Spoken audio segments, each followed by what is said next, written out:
I always say, we are who we are from our past experiences. And so as a child, really the only way you learn is the images that you see around you and the words that you hear. And those two, entities really mold the person. And so obviously you would have grown up in a scarcity mindset. Like there's never enough. There's never enough. And also, I don't feel safe. Hello, I'm John Brink, and we are podcasting on the Brink from downtown Prince George, British Columbia, Canada. And for all those people watching around the world and saying, we know where Canada is and we know where British Columbia is, where is Prince George? Well, let me tell you, we are about 500 miles north of Vancouver, or for our friends in Europe, about 800 kilometers. That puts us physically in the center of British Columbia, north to south, east to west. An absolute amazing province, an amazing region full of nature. A small town, relatively speaking, about 80,000 people, but we have wildlife all around us. See black bears, grizzly bears, we see caribou, we see deer, we see, you name it, we have it all here. And about 100 lakes within 50 miles, and all those people sitting there and all those hot spots around the United States are going to say, I'm going to move there. Come join us, for all those that like to. And then today on the Brink, we have a very, very special guest. Her name is Dr. Luella Jonk. And Luella is interesting. She studied in the functional medicine, certified practitioner, and she in particular specializes in interaction and communication, and unconventional therapist, as she qualifies herself. I just want you to hear and listen to people that we interview on relationships and interaction, both in business but in life in general, because one of the most important parts of life in all levels is interaction and communications. Dr. Luella, can I call you Luella? Absolutely. Yeah, please do. Welcome to the show. Thank you so much. Yeah, I think it's great that you just brought up. It really all comes down to relationships, because people come to see me for various reasons. A lot of people individual consults because they're struggling with something in their life, and I don't think they always realize that a relationship's going to come up in our conversations, but it ultimately always does, right? So many people that come to see me, and I just say for individual purposes, maybe, finding your passion, living your dream, as your book is titled, they might be struggling with careers, they might be struggling with whatever it might be, but it's always like, I have to always say, how about your relationships? And if they're current, like, intimate relationships are fine, then we ultimately at some point get into their parental relationships, right? Like, how were they brought up, right? It always comes back to their childhood in some way as well. So we have to realize relationships are key. And I also want to, mention as well that it doesn't mean you need to be an extrovert. I myself love my alone time. I would definitely consider myself an introvert. You mentioned how beautiful British Columbia is. Yeah, I second that. And, but like part of the way I find joy is to be out in nature alone and to be physical, you know. But when I'm inside, I love to write. I love to learn, and so, but you can still have great relationships, even if you do consider yourself a little bit introverted. So, I agree with all of that, Luella. And in fact, I'm very similar to what you say. I'm an extrovert, appear to be, but I'm very much an introvert as well. I like to be alone. I spend a lot of time alone, and I'm at peace being alone.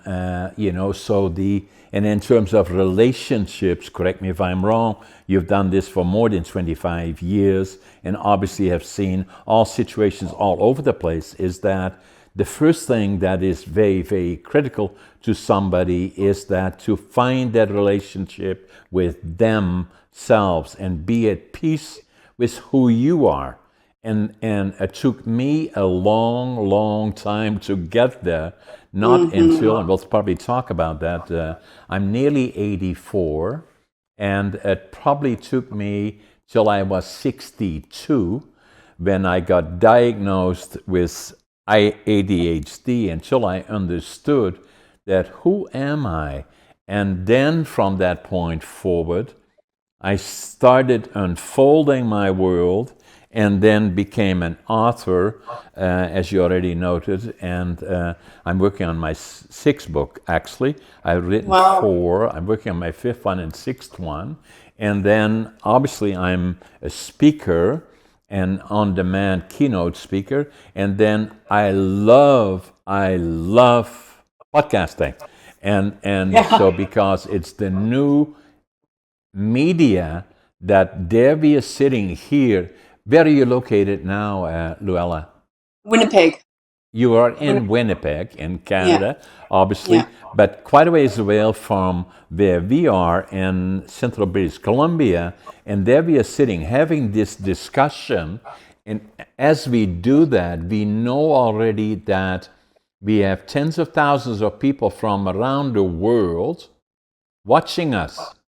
And it is a media that is just at the very beginning. It will go much, much further than that. And the issues of communications, understanding oneself, including myself, and going through self-confidence and all the things around it,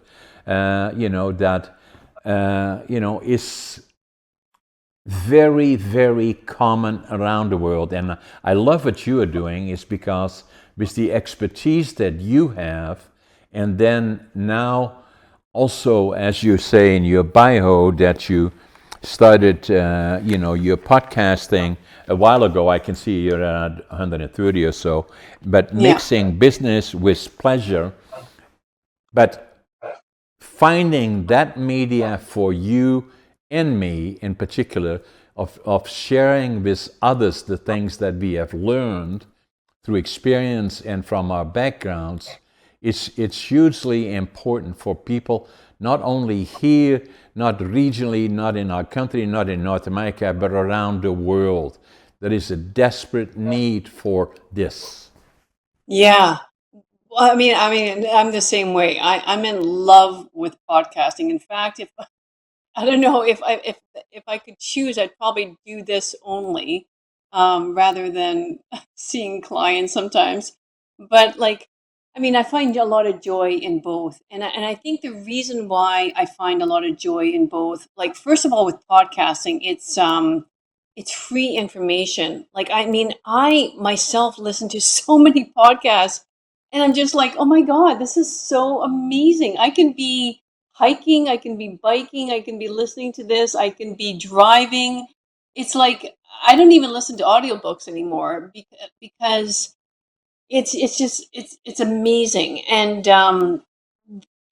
but also I think people have to realize, if there's someone out there listening right now and maybe not so happy with their lives, I think they need to ask themselves, and I think too, John, you would agree because of the title of your book, but it's sort of like it's yes, it's you might be passionate about certain things. Like I'm passionate about a lot of things, but it's really serving others, isn't it, John? Like That's the if question. you can serve others and be passionate about what you're doing, it's like it's the magic sauce.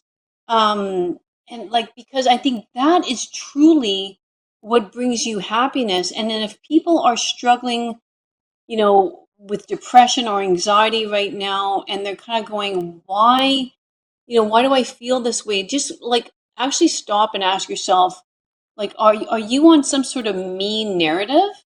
Like, is it all about me? My sorrow, me comparing myself to you, like it's sort of like they're on this me narrative. Woe is me, why me? And I think if you see that in yourself, that's a big clue to, like, happiness is around the corner if you just start thinking about what maybe someone in your life needs. How can you be in service to others? Because I know that every person has amazing skill, amazing talents, especially. and it could be that your service in the world is just being a great partner. That That's it. your partner, and maybe it's a woman, is very financially secure, and I don't know, like, so maybe like but she needs you as a soundboard each night. Like, Yeah, she depends on you. that's it. Um, I mean, I just had a session before, coming in here, and it was a woman, and she said, she was kind of sad because her husband was sort of letting himself go, like a little bit physically. And she says, when I married him, like he loved his work. The work wasn't the easiest, but he did love his work, and it was very physical. But she says, he would get up in the morning and go to gym, before beginning his work, and she said, I love that about him because I'm not like that. And I needed that. I needed that accountability partner. I needed that motivation. And I'm like, right now I'm mourning the loss, of that. And but I taught her and I guided her to, like, the way you deliver that message to him would not be, you know what, like, your gut's hanging out now. You're moping around the house. You never get out of the house or whatever. It would be like, no, the way I just described it to you right now. Like, I need you, and this is Yeah, why I need you. Like, I love this about you. yeah, Please bring it back. yeah. It's totally two different messages, right? Or find somebody that can identify it so that they can, rather saying directly to him, this is what I don't like, but circle around it, and then you will get to the answer. The so critically important. The other part I was going to mention is that what is very important to me is that I came here about 60 years ago, and and again, you can relate to that because your background is, your family's background is Dutch, Jonk, Hmm. Hmm. and so I was born in 1940, and and still remember the Second World War.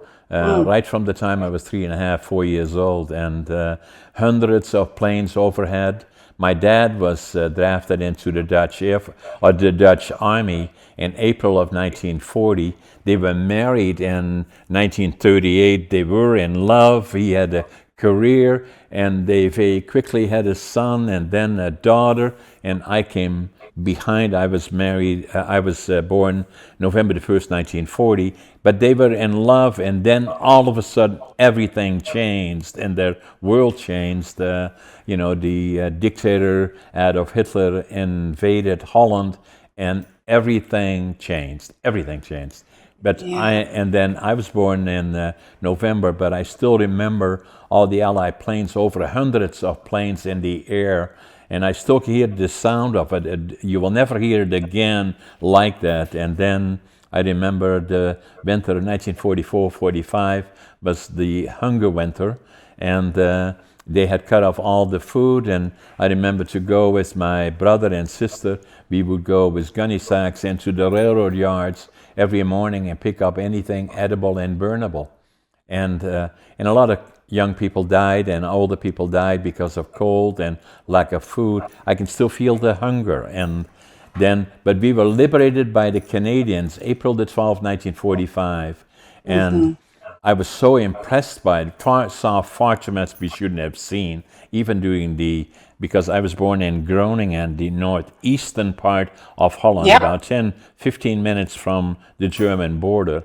So things were pretty rough as the Allied forces came on Normandy in the summer of 1944, pushed through France, Belgium, Holland, the west side, and then pushed them through Friesland Yeah. and then Groningen back in. So we were in the very end part, and things got pretty rough. Saw Archimedes that we shouldn't have seen, and but I was so impressed by it that I always knew I would go at 5 years old and 4.5 years old. I would go to the land of my heroes, Canada, and so. I tried to go when I was 17, and my parents wouldn't let me, and I was drafted into the Dutch Air Force. And then I finally won when I was 23 with the dream of building a lumber mill, and I was not very successful academically. I failed grade 3, and then I failed grade 7 3 times, and they said, what we're going to do with this guy, maybe send him to the mentally challenged school. My parents said, no, we're not going to do that. We'll teach him a trade, and then he becomes a tradesman. Like my grandfather was a master carpenter, and so that's why we did. At 13, I worked for a furniture factory, and then in the evenings, I would go to the trade school to become a furniture maker. And but the kids are hard on each other, right? So that all the kids that I grew up with in grade 7, I failed it 3 times, went to college or university, and I became a laborer. I'm proud of that today, but then it was kind of looked down on. But I always wanted to show to me only, that I was just as smart as all the other ones, and I was going to do something on my own. So going to Canada as a dream was important. Building a sawmill of my own was important.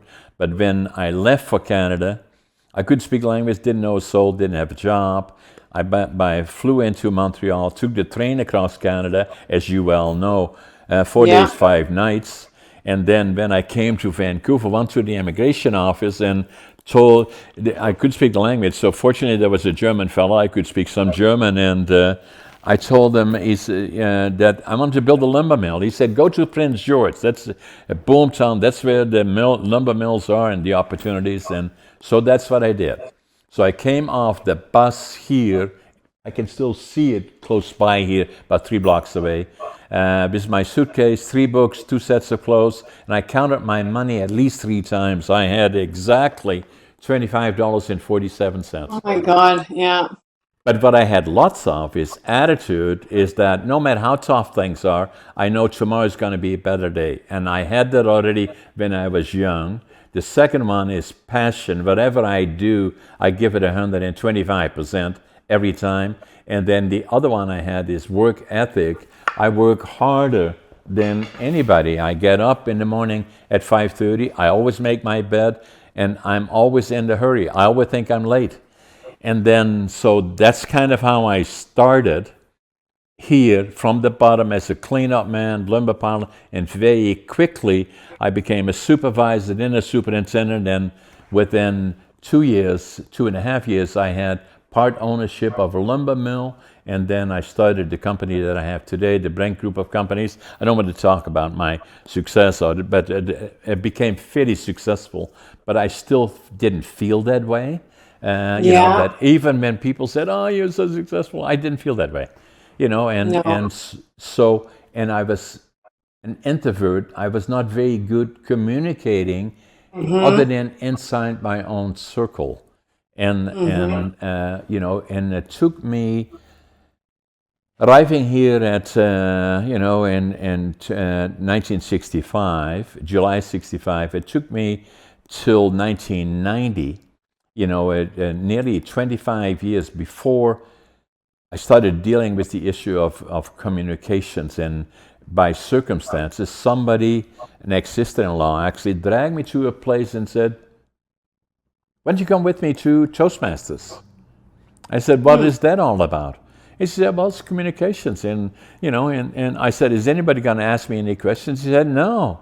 No, you just sit there and watch. And I said, okay, I'll go down there. So and I went down there, and halfway through the meeting, they said, hey, John, tell us all about you. I said, oh, my God, I'll never go back here. But I did stay there for about 10 years, became a distinguished Toastmaster, and it changed my life.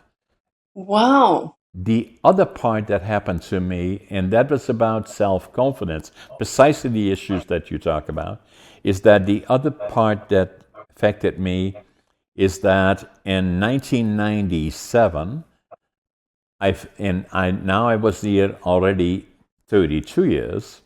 I walked into a bookstore in Prince George, and I picked up the book. This is the actual book that I picked up in the bookstore. Driven to Distraction, written by Dr. Halliwell, medical doctor. And I opened the book, and I started looking at the book. It's about ADHD. And I said, oh my God, that's me. And I wrote in the book, after I looked at it, and it's still written here, I'll show it to you, written in my note in January 1997, now I finally know who I am in Dutch, because I was ashamed of it. And but the book was written by Dr. Halliwell, who has, he's also not only ADHD but also dyslexic, same as me. And but he has written about 18 books, 5 on distraction, and now you are my podcast 285. After all these years, my podcast 203 with Dr. Halliwell, an amazing podcast with one of the best recognized individuals, medical doctor, specializing on ADHD globally. So it made it a very, very interesting podcast. But so this is the other part that changed my life. And it took me 5 years before I went to after I read about it, I was kind of worried about it because I'm building companies, and everybody said, oh, you're so successful. I would deal with bankers and lend hundreds of thousands, millions of dollars to build companies. What am I going to do? Go to the bank and saying, here's my business plan, and oh, by the way, I have a mental problem, being ADHD, and saying, have a nice day. So, but then the more I got to know about it, the more obviously it is very common and more so recognized all the time. And initially, it was thought to be, and especially Dr. Halliwell's discussion between me and him, he's the expert in that podcast. I suggest to him, at least from my experience, looking for his feedback, that I believe that ADHD occurrence among the population is likely more than 20%. He said, no, John, it's more than 25%. I agree with him.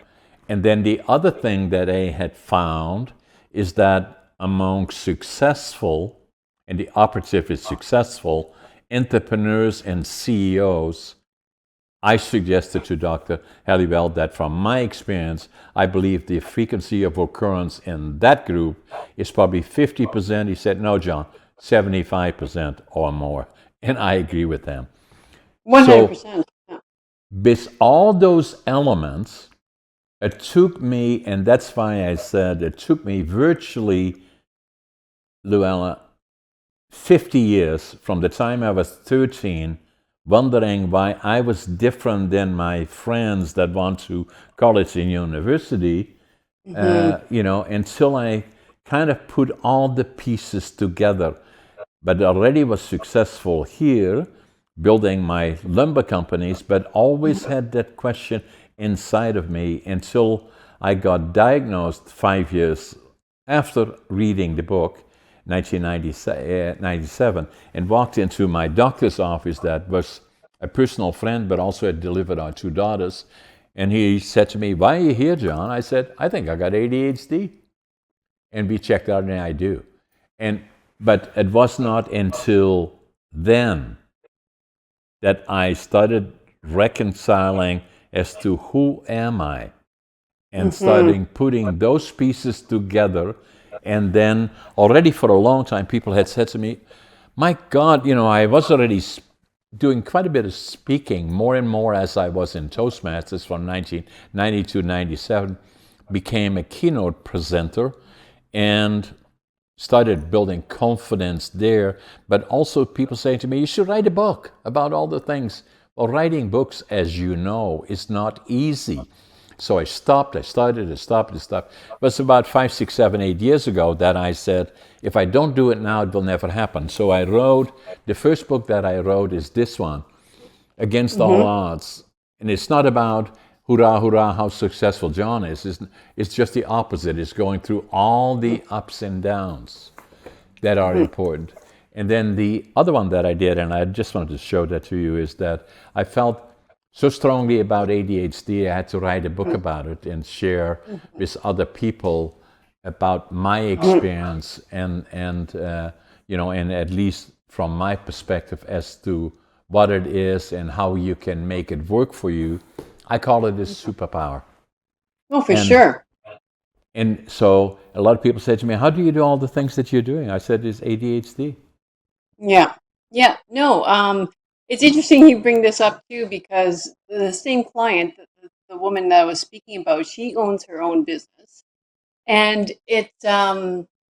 she suffers from ADHD. And there's something personal with me about that as well, which I might mention later. But she said how she was camping. She took a week off just lately, and she was camping with her family. And she says, "Well, I decided just not to take Vyvanse, which is one of the medications for ADHD." She said, "I just I thought I'm just going to lay off for a week. I'm vacationing. What's there's no need." And she goes, "Oh, but Luella, all the ideas that were coming in my mind was just not stopping." And I'm thinking, this is great. Like this is Yeah, what a lot of that's a good people. thing. It's a good thing, yeah. And she mentioned a couple of the different opportunities that she has in business right now. And I said, this is fantastic. And she goes, but Luella, now I'm home.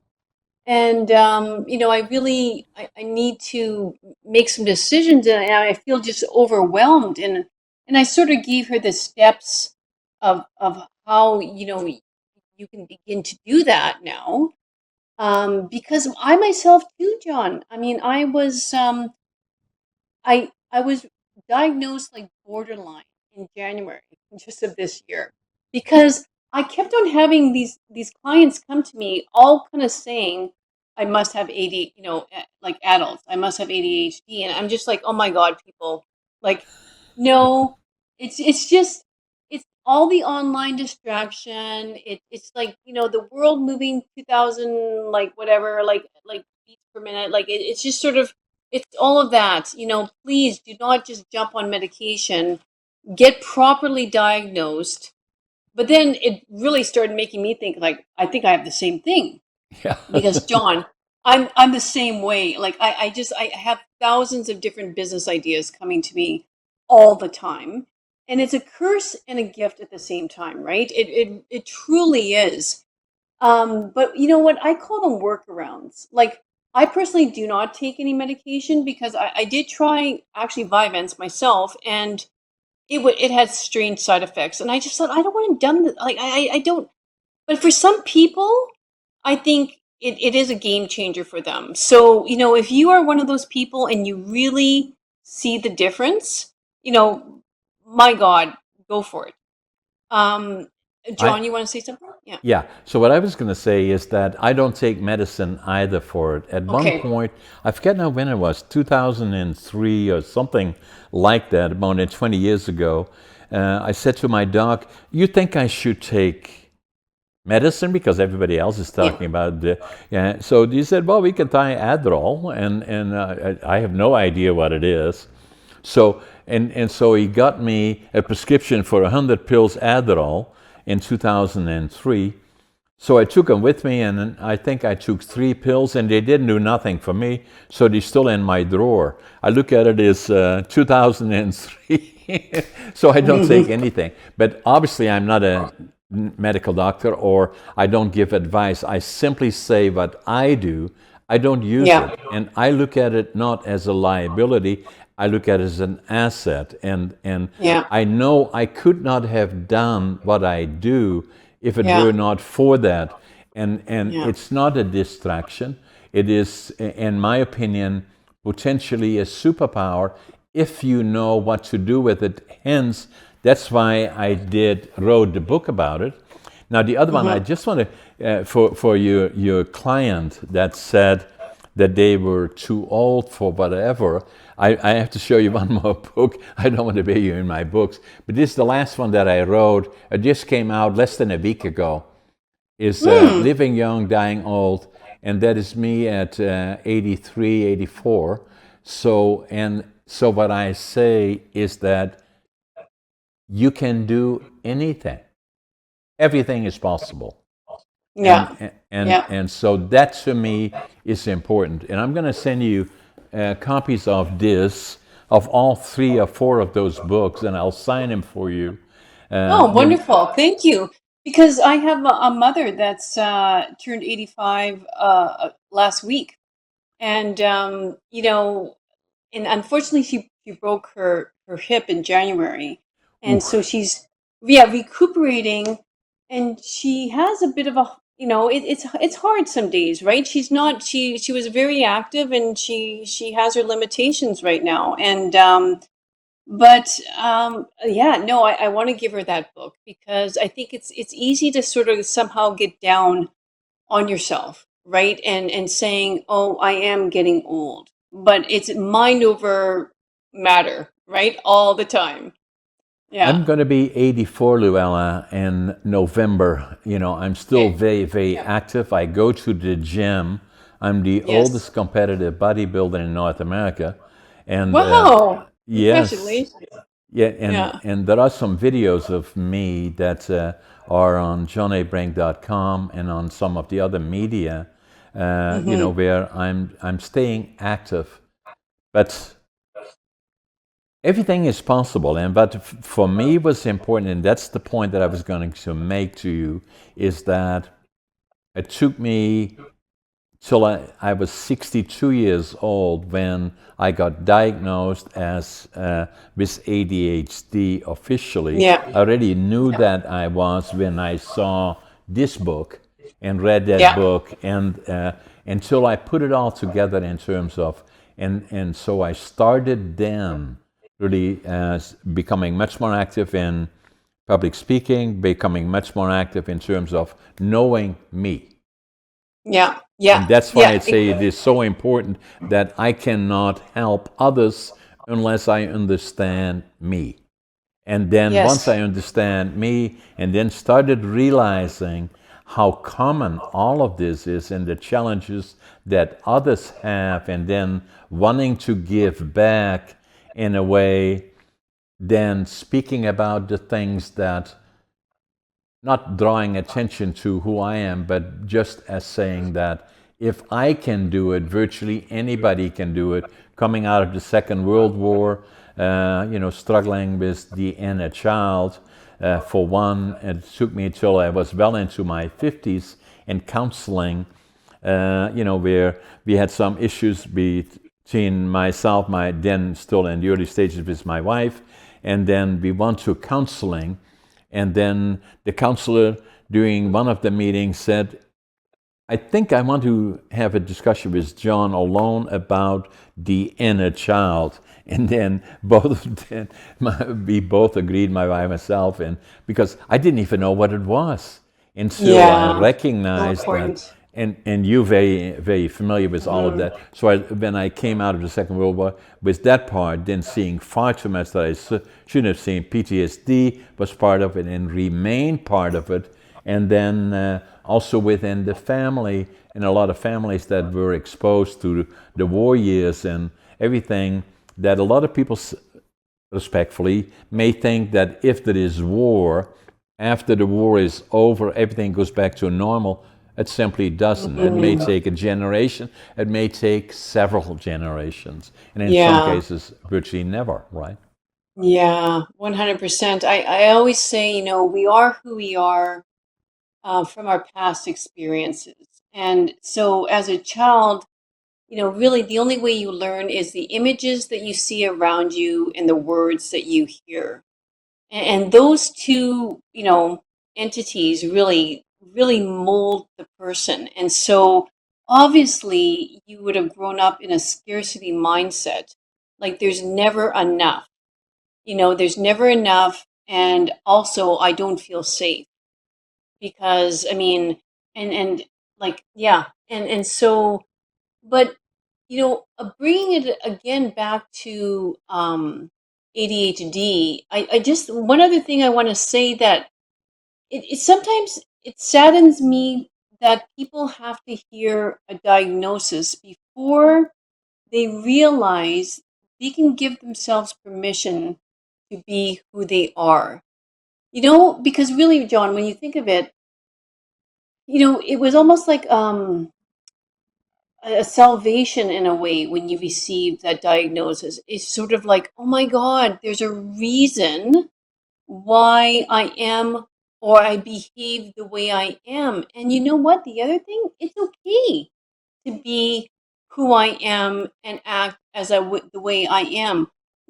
I say it's sad because why do we need to hear some formal diagnoses before we give ourselves permission as a human being to just be who we are inherently, and one other thing before I stop is it's like obviously not all of our behaviors, are potentially maybe good behaviors, good towards others. So if we have those inherent behaviors that are not, you know, like wishing good of another person, in other words, like not loving, then okay, those behaviors, you don't get to just be you and be okay. Like we have to look at that and say, which behaviors do I want to keep and which behaviors do I need to get some help on here. I love what you're saying, Luella, is that that's precisely why I have and feel I have an obligation to not only write about it, but speak about it. And so Hmm. I love to speak on the topic. I'm very open about it, how I feel about it. I give my background about it. And there is no reason. I think there is still an element of stigma, not to the extent that it was 5, 10, 15, 20 years ago, but there still is. And that's why I speak about it and saying that in my mind, it is a superpower and to be open about it. I can say that to you and the other tens of thousands of people that are watching us. Say, Yeah, keep it yeah. confidential. No, no, I'm just joking. Is that I'm a good speaker. So, and when I give presentation, I give them this passion. And so that by the time I'm done, they will always remember I was there. But a lot of times also, I'm not only talking about ADHD, I'm talking about business, opportunity, all the other Yeah. things, self-confidence and all those other things. But a lot of times when I talk about ADHD, by the time I'm done with it, a lot of people in the room said, damn, I wish I had it too. Well, yeah, no, of course, but there are overwhelming parts too, right? Like, I mean, I think we also have to, like, we learn certain things. I think we sometimes, because we have all these ideas and we can be distracted in that sense, is that sometimes time management can be difficult for people, right? I know that's myself. I had to really dial down on my time management, and I've created a program for others who need to do the same because that was a game changer for me. Like once I kind of like took my time back and was much more strategic, because otherwise, I think what a lot of people with ADHD feel is that, like, quite simply overwhelm. Like just Yeah. like my client said, it's sort of okay, now I came back from my week off, but now I'm in my office and I'm just like, I know I feel this often. I'm just staring, going, okay, what do I do first? Because I just Yeah. So yeah, I think it's very important. Brings me back to the vehicle of the uh, the I did a lot of speaking. I do keynote presentations, and a lot of times, because especially where I'm at, that if I do presentations in the States or other places, it's with all due respect, I may be number of people that I present to, maybe a couple of hundred, 500, whatever the number is, Mhm. that I can never be as effective in terms of sharing my message that I can do on podcasting, Mhm. that I will never be able to duplicate that by going to a different location. I still like to do Yeah. that, but I do it much less than I would do Yeah. normally because I physically can only be in so many places. So it becomes a question of that. The objective for me is sharing with others, not saying, hurrah, hurrah, how successful John is. It's not about that. I have an No. obligation to share with others what it meant to me coming from the period that I did, work my way through it, and saying that everything is possible and you can, so that everything can be done. But you have to first be at peace with who you are. And then once you are there, then from there and then saying, this is the inventory, this is what I have available in my toolbox. What I found is that even with grade 3 failing and grade 7 3 times, growing up, and you can relate to that, I grew up in Holland in the province of Groningen. In Yeah. Groningen, we speak a dialect. I Yeah. love speaking dialect, and I grew up speaking dialect. So then Yeah. I had to then, when and I didn't go to universities where they speak High Dutch. I was dialect and speak in the factories that I worked. So I had to then, when I got to, before I went to Canada, I had to learn to speak High Dutch. And then once I Mm. got that barely under control, I went to Canada, and then I never in school got English, and so I had to learn to speak English, and so so I went through all of that. But and then become a writer and a speaker, and so. But what I'm saying is that the interesting part of ADHD, in my opinion, is that I was very good at writing always, and Mhm. I have an amazing memory even now at nearly 84, and then I'm good with numbers, and so. But the classic things with distraction. If I was sitting in school for 4 or 5, 6 hours, and they asked me 5 minutes after that, what did you talk about? I have no idea, because I No. lived in a different world, and that is very understandable. And but what ADHD did for me, the other one I should tell you is that you may find interesting is that during some of the presentations when we have Q&As, people say to me, so tell me about, you failed grade 7, you're very public about it. 3 times. Does it still bother you? I said, yeah, it does. It bothers me immensely. I should have quit earlier.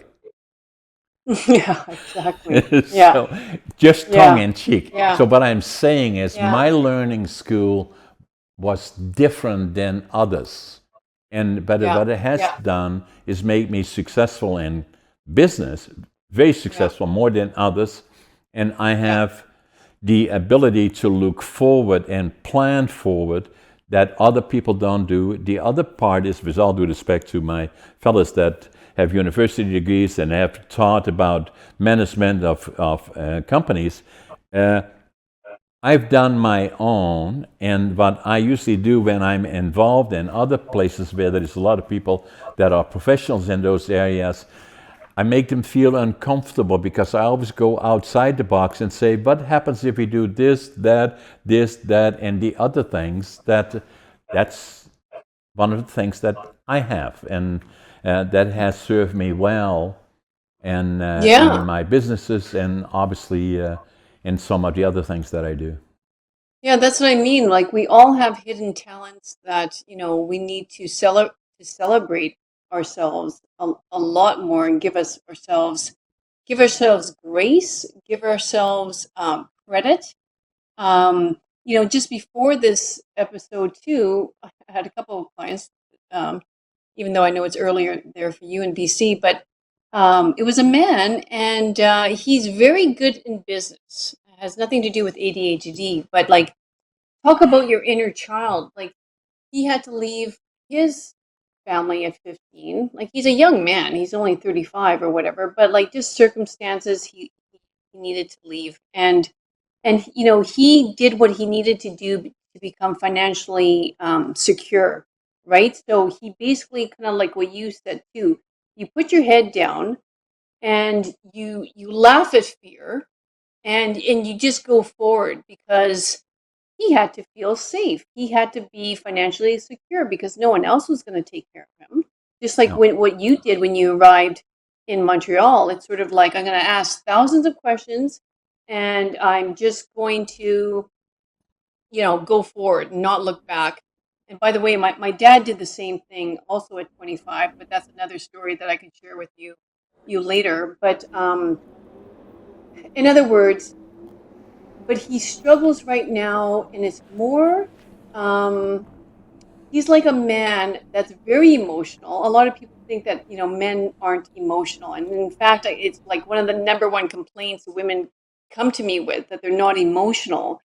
But men, okay, women, who's ever listening, of course they're emotional. Of course they have feelings. Of course they have, like, of course they do. It's just might be a little bit harder for them to express, because it's definitely like, linear with, I'm tough, I'm strong, big boys don't cry, and I'm going to look weak if I express my emotions.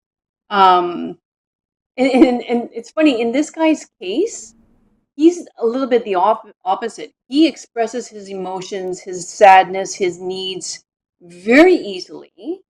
But that can cause problems, because it seems to me that women can take advantage of that as well. Certain personalities, kind of see that in a man, and they use it, to their detriment, let's just say. And so, it's like, we need all of it. Like, we need to express our emotions, but not too much. And we need to be strong in other times, and just like, I'm helping this guy, like, you know like, direct him a little bit more, just sort of like, I know you can work hard, that's not the issue, but you got to give yourself grace, and like, heal the inner child. As you said, like, you don't have to do or be anything to be worthy of love, because I think he's operating now that I need to um you know I don't know, take in all the wounded out there, and make them better. Like, he has a huge heart. um and if any women out there are listening right now, and they want to know who he is, I can set him, because like, he just has a tendency to, like, anyway, I'll let you speak. I agree with all of that, Luella. Is that for a lot of men, they feel that that if they show emotion or being vulnerable, that shows weakness. It doesn't. It does just do the opposite. And so that does not mean that I look at myself. I can be very hard nosed in business because that's my job. And although I Yeah. may own the company, that's my job. But at the same time, do I feel compassion for situations, may it be animals, may it be people, or not to be taken advantage of? I Yeah. developed a nose for that, and have paid the price to a certain extent, but it doesn't bother me. I will not Yeah. change me in terms of saying that I will be, that's me, and Yeah. but it's again coming to when we started our conversation and saying what is important to, at least from my perspective, then it took me a long time to figure out who is me. And it Hmm. was probably not until I got the diagnosis in 1962, or when I was 62, is saying that yes, the diagnosis was ADHD, no question about that. I kind of knew it 4 or 5 years before because I had looked at it. But how do I put it all together? And then how did the dreams all happen? The liberation by the Canadians, then wanting to go to Canada to prove to me, but also to go to the land of my heroes, to prove to me, to build the lumber mills. I built several of them in other companies. But even then, still, I had not reconciled it. Then starting to Yeah. write my books and podcasting, and so it was evolving.